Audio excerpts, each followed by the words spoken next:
মৰাণত দিখাৰী গাঁৱত ভোগালীৰ উখল মাখল পৰিৱেশ।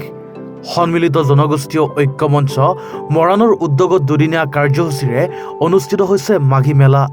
পৰম্পৰাগত খেল ধেমালিত অংশগ্ৰহণ কৰিছে কণ কণ শিশুৰ পৰা ককা আইতাসকলেও। মহিলাসকলৰ মাজত চকু বান্ধি হাত ধৰা প্ৰতিযোগিতাই আনন্দৰ খোৰাক দিছে সকলোকে।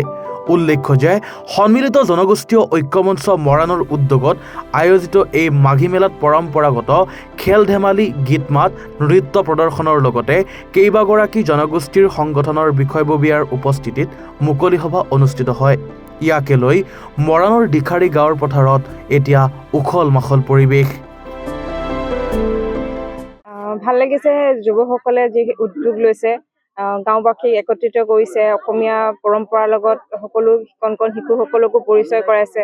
তেওঁলোকে খেল ধেমালি কৰাৰ সুযোগ পাইছে, মহিলাসকলেও যি সুযোগ পাইছে, সকলোৱে সম্প্ৰীতি ঐক্যৰে আজি যিটো মিলনৰ এখন পথাৰ হৈছে সেয়া দেখি ভাল লাগিছে। আৰু অনাগত দিনত তেওঁলোকে যাতে এনেকৈ উদ্যোগ ল'ব পাৰে তাৰ কাৰণে মই তেওঁলোকলৈ শুভেচ্ছা জনাইছোঁ। আৰু কেনেধৰণে উদযাপন কৰিছে?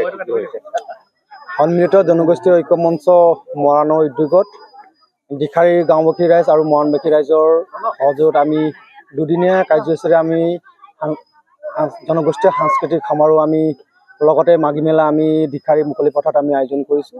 আজি প্ৰথম দিনা কাৰ্যসূচীৰে আমি পতাকা উত্তোলনৰ লগতে মেজি প্ৰজ্বলন কৰিলোঁ। আৰু দিনজোৰা কাৰ্যসূচী আমি অনুষ্ঠান কৰিলোঁ যিহেতু খেল ধেমালিৰে আমি মহিলা পুৰুষ লগতে কণ কণ ল'ৰা ছোৱালী আমি চকী খেল, হাঁহ ধৰা, আমাৰ টেকেলি ভঙাকে ইত্যাদি কৰি আমি বিভিন্ন খেল আমি ইয়াত মুকলি পথাৰত আমি অনুষ্ঠিত কৰিছিলোঁ। লগতে অহা কাইলৈ আমাৰ চিত্ৰ অংকন লগতে বিভিন্ন আমাৰ প্ৰতিযোগিতাসকলো আছে। আৰু লগতে আমাৰ গধূলিকৈ আমাৰ মুকলি সভা হ'ব, যিহেতু আমি বিভিন্ন জাতীয় জনগোষ্ঠীৰ সংগঠনৰ বিষয়ে আমি নিমন্ত্ৰণ জনাইছোঁ। আৰু লগতে ৰাতিকৈ আমাৰ সাংস্কৃতিক সন্ধিয়া আছে। সাংস্কৃতিক আমাৰ অসমৰ জনপ্ৰিয় কণ্ঠশিল্পী নীলিমণি তাক আমি আমন্ত্ৰণ জনাইছোঁ। গতিকে আমি সন্মিলিত জনগোষ্ঠীৰ লগতে দিখাৰী ৰাইজ আমি ভোগালী বিহুৰ শুভেচ্ছা জ্ঞাপন কৰিছোঁ এই পৰ্টেল যোগেদি।